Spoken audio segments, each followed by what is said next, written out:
Legal, o programa vai começar, mas eu sentei aqui, tem um monte de pizza.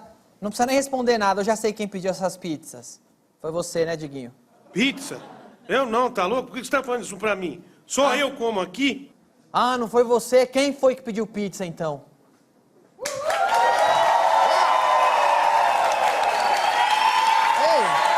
calma. Legal.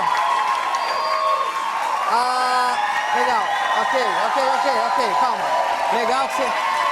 Eu gosto muito de vocês, sou fã de vocês. Mas vocês erraram de estúdio, porque o Bom Dia e Companhia fica no estúdio 5. Aqui é o estúdio 2 do De Noite. Ah, vocês pediram a pizza? Ok, então leva a pizza pra vocês, sem problema.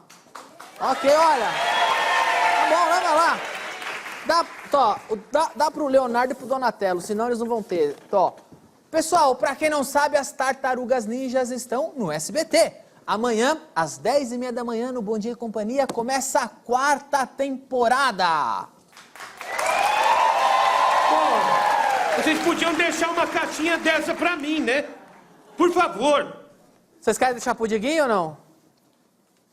Bom, se danou. Tartaruga Ninjas, pessoal.